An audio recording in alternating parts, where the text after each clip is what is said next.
너 같은 게 우리 집안에 들어와서 뭘 했다고 그렇게 뻔뻔해? 아이도 못 낳는 주제에 네가 본 마루라면 다야. 어차 어딜 주제 넘긴 게 끼어들어. 그 말이 끝나는 순간 제 눈앞은 암흑 속에 갇힌 것처럼 어둠만이 느껴졌고, 누가 밀었는지 기억은 희미하지만 몸이 공중에서 떨어지는 느낌만 남았어요. 그리고 희미하게 정신을 차리려 할 때 저는 차가운 병실이었죠. 병실의 차가운 정적 속에서 심장 모니터 소리만이 제 생명을 알리고 있었습니다. 이 며느리만 사라지면 10억이 들어오는데 왜 이렇게 버티는 거야? 시어머니의 목소리가 제 귀를 찔렀어요. 그 차가운 말투에는 일말의 연민도 없었죠. 제가 평생 모시려 했던 분의 진짜 모습이 드러나는 순간이었습니다. 어머님, 보험금만 확보되면 약속은 지킬게요.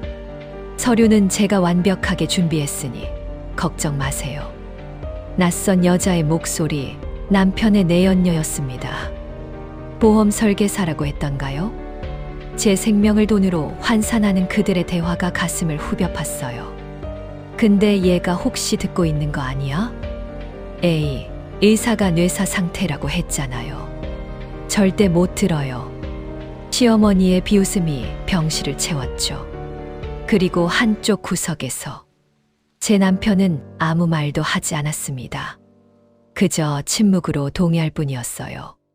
그 말, 제 귀에는 다 들렸습니다. 눈을 뜨고 싶었지만 몸이 말을 듣지 않았어요. 소리치고 싶었지만 입술조차 움직일 수 없었죠. 분노가 심장을 태우는데도 전 그저 누워있을 수밖에 없었습니다. 일주일만 더 기다려봐요. 그때까지 깨어나지 못하면 그럼 뭐 할 수 없지. 10억이면 새 인생 시작하고도 남잖아. 눈물이 흐르고 있는지조차 알 수 없었습니다. 하지만 제 영혼은 모든 걸 기억하고 있었어요. 그들의 탐욕, 배신, 그리고 제가 살아있다는 진실까지도요. 여러분, 무료 버튼인 구독과 좋아요를 눌러주시면 제가 어떻게 이 지옥에서 벗어났는지, 그들이 어떤 대가를 치렀는지 모두 보여드릴게요. 그날도 시어머니는 아침부터 저를 몰아세우고 계셨습니다. 너 같은 게 우리 집안에 들어와서 뭘 했다고 그렇게 뻔뻔해. 아이도 못 낳는 주제에. 식탁에 놓인 된장찌개가 식어가는 동안 저는 그저 고개를 숙이고 있었어요. 남편은 신문만 보며 침묵했죠. 이런 아침이 벌써 몇 년째인지 기억도 나지 않았습니다. 어머님, 제가 잘못했어요. 죄송합니다. 죄송하다고? 네가 죄송한 게 한두 가지야? 우리 아들 인생 망친 것도 모자랐어. 시어머니의 목소리가 점점 높아졌습니다. 창문 너머로 들어오는 봄 햇살이 역겹게 느껴졌어요. 제 심장은 이미 지쳐 있었죠. 여보, 그만 일어나요. 회사 늦겠어요. 남편에게 조심스럽게 말했지만 돌아온 건 차가운 한숨뿐이었습니다. 엄마, 나 먼저 나갈게. 그는 시어머니께만 인사하고 현관으로 향했어요. 저는 존재하지 않는 사람 같았죠. 그때였어요. 야, 너 지금 어디 가는 거야? 내 말 안 끝났어. 시어머니가 저를 잡아 끌었습니다. 계단 위에서였죠. 분노에 찬 그 손길이 제 어깨를 거칠게 흔들었어요. 어머님, 제발. 놔주세요. 놔달라고. 네가 감히 나한테 명령해. 순간 제 몸이 균형을 잃었습니다. 대리석 계단이 시야를 가득 채웠어요. 날카로운 통증이 온몸을 관통했고 머릿속이 하얗게 변했죠. 어머, 얘가 왜 이래? 시어머니의 목소리가 멀게 들렸습니다. 비아냥이던 그 목소리에 당황함이 섞였어요. 응급차 불러, 빨리. 남편이 달려오는 발소리, 시어머니의 다급한 목소리, 모든 게 물속에서 들리는 것처럼 흐릿했습니다. 구급차 안에서 제 의식은 깜빡거렸어요. 소독약 냄새가 코를 찔렀고 구급대원들의 무전 소리가 귓가를 맴돌았죠. 여성 환자 30대 추정, 계단에서 추락, 의식 저하 상태입니다. 혈압 떨어지고 있어요. 서둘러 주세요. 차가운 산소 마스크가 얼굴을 덮었습니다. 눈물이 흘렀는지도 모르겠어요. 그저 모든 게 아득하기만 했죠. 정연이가 있는 병원으로 가자. 거기가 가까워. 희미하게 들리는 남편의 목소리. 정연이 제 대학 친구이자 지금은 신경외과 의사가 된 제 친구를 말하더군요. 응급실 불빛이 제 시야를 스쳐 지나갔습니다. 하얀 가운을 입은 사람들이 분주하게 움직였어요. 그 속에서 익숙한 얼굴이 보였죠. 이 환자, 설마. 정연이의 놀란 목소리가 들렸습니다. 그 순간 제 의식은 완전히 꺼져버렸어요. 그들이 몰랐던 건 하나였습니다. 제 몸은 움직일 수 없었지만 영혼은 모든 걸 기억하고 있었다는 것. 그 절망의 순간부터 시작된 악몽을 저는 똑똑히 목격하게 될 거라는 걸 말이죠. 마지막으로 들린 시어머니의 목소리가 아직도 귓가에 맴돕니다. 보험부터 확인해봐. 혹시 모르잖아. 그 말에 제 심장이 찢어지는 것 같았어요. 사고였을까요? 아니면 계획된 일이었을까요? 혼란 속에서 저는 어둠에 잠겼습니다. 사고 후 일주일이 지났습니다. 저는 여전히 어둠 속에 갇혀 있었어요. 병실 밖 복도에서 들려오는 발걸음 소리가 점점 가까워졌죠. 익숙한 구두 소리였습니다. 시어머니의 그 뾰족한 하이힐 말이에요. 의사가 뭐라던가 회복 가능성이 희박하대요. 뇌 손상이 심하다고. 남편의 목소리는 피곤함으로 가득했습니다. 하지만 그 속에 숨겨진 안도감을 저는 느낄 수 있었어요. 그래, 그럼 이제 할 일을 해야겠네. 남편의 내연녀 목소리가 들렸습니다. 보험 설계사였죠. 그녀의 목소리엔 묘한 기대감이 섞여 있었어요. 여기서 이런 얘기해도 돼요? 병실 안에 있는 건 식물인간이잖아. 뭐가 걱정이야? 시어머니의 비웃음이 제 심장을 찔렀습니다. 식물인간이라니. 제가 그들에겐 그저 그런 존재였나요? 복도를 지나는 간호사의 발걸음 소리가 멀어지자 그들의 대화는 더욱 노골적으로 변했어요. 보험금이 정확히 얼마더라? 10억 2천만 원이에요. 특약까지 다 포함하면요. 10억이면 빚 다 갚고도 남겠네. 남편의 목소리에 욕심이 묻어났습니다. 제가 알던 그 사람이 맞나 싶을 정도였죠. 병원 복도 형광등이 깜빡거리는 소리가 들렸어요. 마치 제 의식처럼 불안정하게 명멸하는 것 같았습니다. 서류는 준비됐어?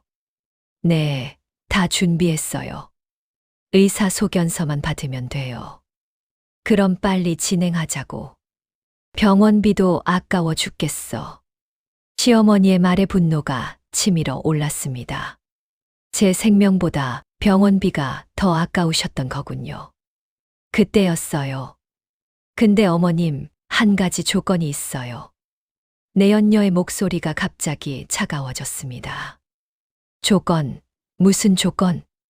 보험금의 30%는 제 몫이에요. 제가 이 일을 성사시키는 거니까요. 30%. 미쳤어. 시어머니의 고함이 복도에 울렸어요. 하지만 곧 목소리를 낮췄죠. 20%로 하자. 그 이상은 안 돼. 25%요. 더 이상 양보 못해요. 그들의 흥정이 제 목숨값을 깎아내리고 있었습니다. 눈물이 나오지 않는 제 눈이 원망스러웠어요. 좋아, 25%. 대신 확실하게 처리해. 걱정 마세요. 제가 아는 의사가 있어요. 소견서 조작은 간단해요. 숨이 막혔습니다. 아니, 이미 막혀 있는 제 호흡이 더욱 답답해졌죠. 자기야, 이거 괜찮은 거야? 나중에 문제 생기면. 남편의 불안한 목소리가 들렸어요. 아내가 누워있는 앞에서 자기야. 저 사람이 정말 내가 사랑했던 사람이었나. 겁쟁이 같으니 네가 돈 벌어올 거야? 이 기회 놓치면 평생 빚더미야. 시어머니의 호통에 남편은 또다시 침묵했습니다. 그 비겁한 침묵이 제 가슴을 후벼 팠어요. 커피 자판기에서 나는 원두향이 코끝을 스쳤습니다. 평소 같으면 향긋했을 그 냄새가 오늘따라 역겨웠죠. 속이 다 시원하네. 질긴 것도 병이지. 시어머니의 마지막 말이 제 영혼을 갈기갈기 찢었습니다. 제가 질긴 것이라니. 제가 병이라니. 그들의 발걸음이 멀어져 갔어요. 웃음소리가 복도 끝에서 메아리 쳤습니다. 제 생명을 거래한 그들이 웃고 있었죠. 저는 그 순간 깨달았습니다. 이것이 제가 믿었던 가족의 진짜 모습이라는 걸. 그리고 저는 반드시 이 지옥에서 깨어나야 한다는 걸요. 냉소가 제 마음을 채웠습니다. 그래요, 기다리세요. 제가 꼭 돌아올 테니까요. 병실에 누워있던 지 열흘째 되던 날이었습니다. 아침 회진 시간, 익숙한 목소리가 들리더군요. 이 환자분이, 잠깐, 이름이 정연이의 목소리였습니다. 차트를 들고 있던 그녀의 손이 미세하게 떨렸죠. 제 이름을 본 거예요. 설마 내가 아는 그 친구일까? 의사 가운 자락이 스치는 소리와 함께 정연이가 제 곁으로 다가왔습니다. 따뜻한 손길이 제 이마를 쓸어내렸어요. 정말 너구나. 어떻게 이런 일이. 그녀의 목소리에 슬픔이 묻어났습니다. 대학 시절 우리는 둘도 없는 친구였죠. 졸업 후에도 가끔 연락했었는데 결혼 이후로는 뜸해졌어요. 작년 동창회 때 그렇게 밝게 웃었었는데. 정연이가 중얼거렸습니다. 맞아요. 그때 저는 거짓 미소를 지었었죠. 시어머니가 좀 무서워도 잘 지내고 있다고 했었는데 그녀는 제 눈빛에서 뭔가를 눈치챘던 것 같아요. 병실 문이 열리는 소리가 났습니다. 시어머니와 그 보험 설계사가 들어왔죠. 아, 의사 선생님. 얘 상태가 어떤가요? 시어머니의 목소리는 걱정하는 척했지만 속내는 달랐어요. 회복 가능성을 지켜봐야 합니다. 지켜본다고 달라지게 있나요? 그냥 솔직히 말해주세요. 내연녀가 끼어들었습니다. 정연의 눈빛이 날카로워졌죠. 실례지만 어떤 관계이신지. 아, 저는 가족의 보험 담당자예요. 이런 상황에서 필요한 서류들을 준비하려고요. 보험이요? 정연의 목소리가 차가워졌습니다. 의료기기의 규칙적인 소리만이 정적을 깼어요. 네, 혹시 모르니까 미리 준비해 두려고요. 의사 소견서도 필요하고. 아직 환자분의 상태를 단정 짓기엔 이릅니다. 정연이 단호하게 말했어요. 시어머니의 얼굴이 일그러졌죠. 의사가 뭘 안다고 그래? 우리 가족 일이야. 저는 이 환자분의 주치의입니다. 의학적 판단은 제가 하겠습니다. 그때였어요. 정연이 차트를 넘기다가 보험 서류를 발견했습니다. 담당자 이름을 본 순간 그녀의 표정이 굳어졌어요. 김미정. 작년에 보험 사기로 조사받았던 그 사람 아닌가요? 보험 설계사의 얼굴이 하얗게 변했습니다. 그건 오해였어요. 무혐의로 끝났고요. 그래요? 흥미롭네요. 정연이 병실을 둘러보더니 말했어요. 이 환자분께는 특별 관리가 필요할 것 같습니다. 24시간 모니터링 장치를 설치하겠습니다. 그럴 필요까지야. 의료진 판단입니다. 환자 보호가 최우선이니까요. 정연의 목소리엔 결심이 담겨 있었습니다. 그녀가 뭔가를 눈치챈 거예요. 시어머니와 내연녀가 당황한 채 병실을 나갔습니다. 문이 닫히자 정연이 제 손을 잡았어요. 너 듣고 있니? 내가 지켜줄게. 따뜻한 손길에 제 심장이 뛰었습니다. 아니, 실제로는 변화가 없었겠지만 제 영혼은 격하게 반응했어요. 오후가 되자 정연이 다시 왔습니다. 이번엔 모니터링 장치를 가지고요. 이건 최신 장비야. 환자의 모든 상태를 기록하고 병실에서 일어나는 모든 일도 함께 기록되지. 그녀는 혼잣말처럼 말했지만 저에게 들려주는 것 같았어요. 내가 의대생 때 너한테 했던 말 기억나? 의사는 생명을 지키는 사람이라고. 너의 생명도 반드시 지킬게. 형광등 아래서 정연의 흰 가운이 빛났습니다. 천사 같았어요. 아니, 신념이 가득 찬 의료인의 모습이었습니다. 그날 밤 저는 처음으로 희망을 품었습니다. 그때 누군가 내 곁으로 다가왔습니다. 그날 밤은 유난히 고요했습니다. 병실 창밖으로 들어오는 달빛이 제 얼굴을 비추고 있었죠. 새벽 2시쯤이었을까요? 복도의 발소리도 멈춘 시간, 정연이 조용히 병실로 들어왔어요. 그녀는 의자를 제 침대 곁으로 끌어당기고 앉았습니다. 친구야, 넌 얼마나 외로웠을까? 정연의 목소리에 슬픔이 묻어났어요. 그녀의 따뜻한 손이 제 차가운 손을 감쌌죠. 대학 때 너는 늘 밝았잖아. 모두를 웃게 만드는 재주가 있었지. 그런 내가 이렇게 누워있다니. 심장 모니터의 규칙적인 소리가 정적을 채웠습니다. 정연은 한숨을 쉬며 계속 말했어요. 작년 동창회 때 내 눈빛을 봤어야 했는데. 뭔가 말하고 싶은 게 있는 것 같았는데. 내가 더 물어보지 못했어. 그녀의 눈물이 제 손등에 떨어졌습니다. 뜨거웠어요. 아니, 느낄 수는 없었지만 제 영혼이 그 온기를 기억했죠.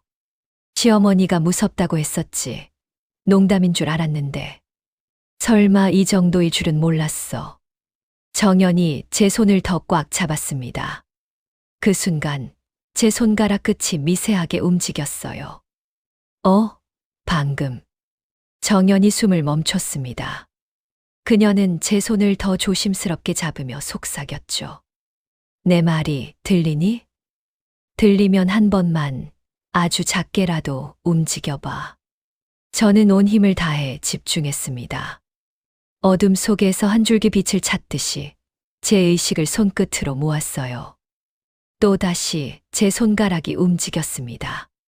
아주 작게, 하지만 분명하게요.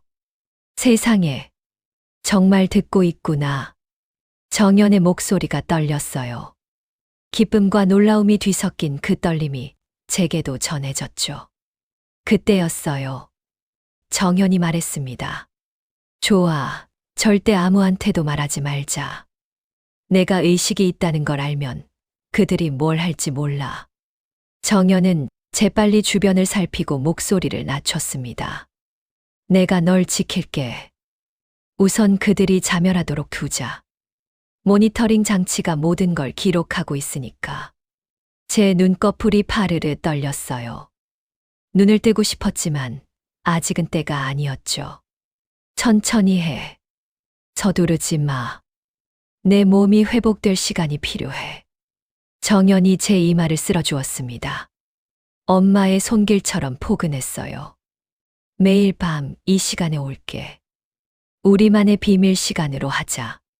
바람이 창문을 스치는 소리가 들렸습니다. 마치 세상이 우리의 비밀을 지켜주는 것 같았죠. 너도 들었지? 시어머니와 그 보험 설계사가 무슨 짓을 하려는지. 증거는 충분히 모을게. 정연의 결의에 찬 목소리가 제게 희망을 주었어요. 제 심장이 조금 더 빠르게 뛰기 시작했죠. 참, 내 남편도 공모자야. 미안하지만 사실을 말해야 했어. 알고 있었습니다. 그의 비겁한 침묵이 고통이었다는 거요.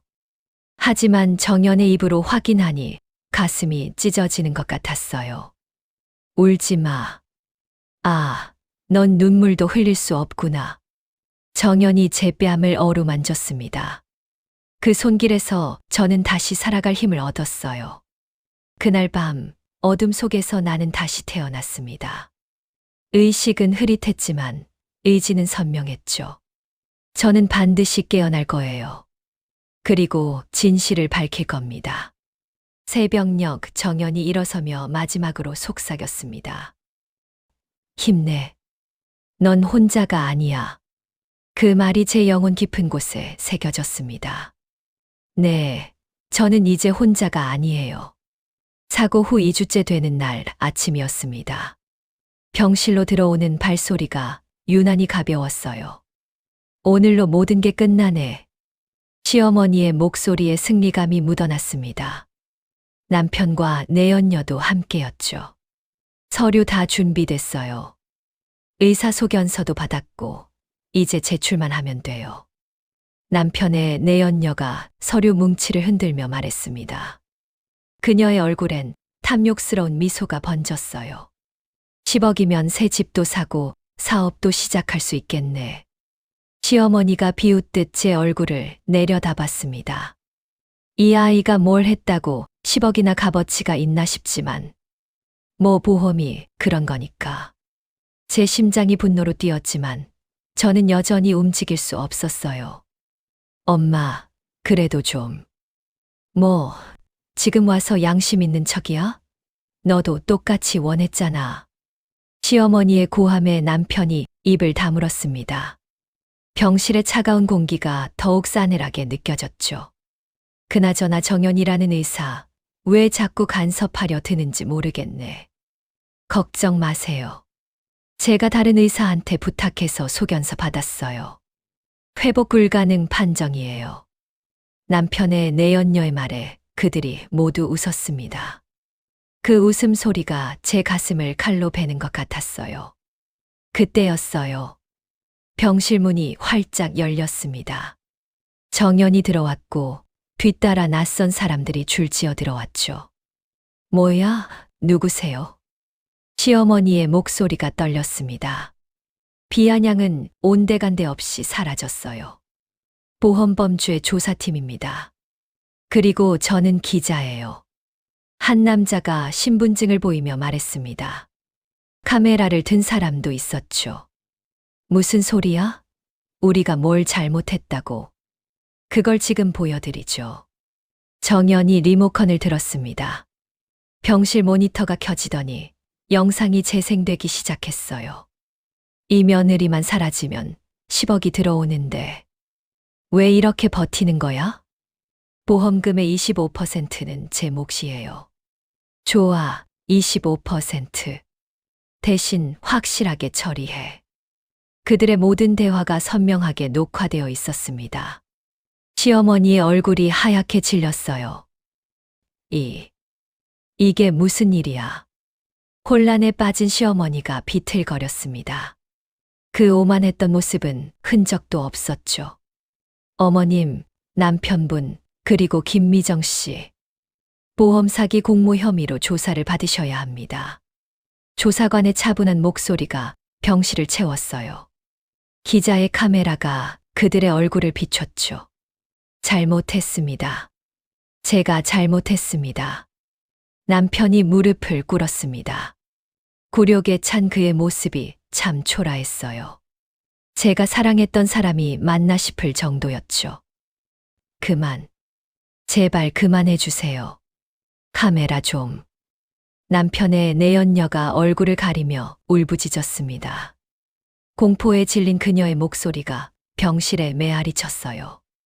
모니터 불빛이 그들의 창백한 얼굴을 비췄습니다. 마치 진실의 빛이 어둠을 몰아내는 것 같았죠. 이 영상은 모두 증거로 채택됩니다. 그리고 언론에도 공개될 예정이에요. 정연이 담담하게 말했습니다. 그녀의 눈빛엔 정의가 빛나고 있었어요. 그들의 웃음이 이제는 비명이 되었습니다. 제 가슴 속 응어리가 조금씩 풀리는 것 같았어요. 숨이 조금 편해졌습니다. 환자분은 저희가 보호하겠습니다. 이제 안심하세요. 조사관이 제게 말했습니다. 들을 수 없다고 생각했겠지만 전 다 들었어요. 그로부터 석 달이 지났습니다. 병원 창문으로 들어오는 가을 햇살이 따스했어요. 저는 기적적으로 의식을 되찾았고, 이제는 휠체어에 앉아 있을 수 있게 되었죠. 정연이 매일 재활을 도와준 덕분이었습니다. 오늘 판결이 나왔어. 정연이 조용히 말했습니다. 그녀의 손에는 신문이 들려 있었어요. 시어머니는 보험 사기 공모 혐의로 처벌을 받게 됐대요. 남편은 집행유예지만 재산은 몰수됐대. 저는 고개를 끄덕였습니다. 복잡한 감정이 심장을 스쳤지만 이상하게도 후련했어요. 그 내연녀는 보험 설계사 일을 못하게 됐다고 하더군요. 법의 심판이 내려진 거죠. 하지만 제게는 그보다 더 큰 응징이 있었습니다. 그들의 진짜 모습이 세상에 드러난 것 말이에요. 후회하고 있을까요? 제가 처음으로 입을 열었습니다. 목소리는 아직 갈라졌지만 말할 수 있다는 게 감사했죠. 글쎄, 적어도 침묵은 지키고 있더라. 사람들 앞에서는. 정연의 말에 씁쓸한 미소가 지어졌어요. 그들의 굴욕과 공포, 그리고 지금의 침묵. 그게 그들이 치르는 대가였습니다. 병원 복도를 천천히 지나가며 저는 다른 병실들을 바라봤어요. 그곳에도 누군가의 아픔이, 누군가의 사연이 있겠죠. 정연아, 나 결심했어. 뭘? 재활이 끝나면 의료사회복지사 공부를 하려고. 나처럼 아픈 사람들을 돕고 싶어. 정연이 제 손을 꼭 잡았습니다. 그녀의 눈에 눈물이 고였어요. 좋은 생각이야. 내가 겪은 일이 다른 사람에게는 희망이 될 수 있을 거야. 그때였어요. 남편이 병원 로비에 서 있었습니다. 초췌한 얼굴, 떨리는 손으로 서류 봉투를 내밀었죠. 이혼. 동의서야. 내가 원하는 대로 다 써놨어. 그의 목소리는 텅 비어 있었습니다. 한때 사랑했던 사람의 몰락한 모습이 안쓰러우면서도 더 이상 미련은 없었어요. 고마워요. 이제 각자의 길을 가요. 미안해. 정말 미안해.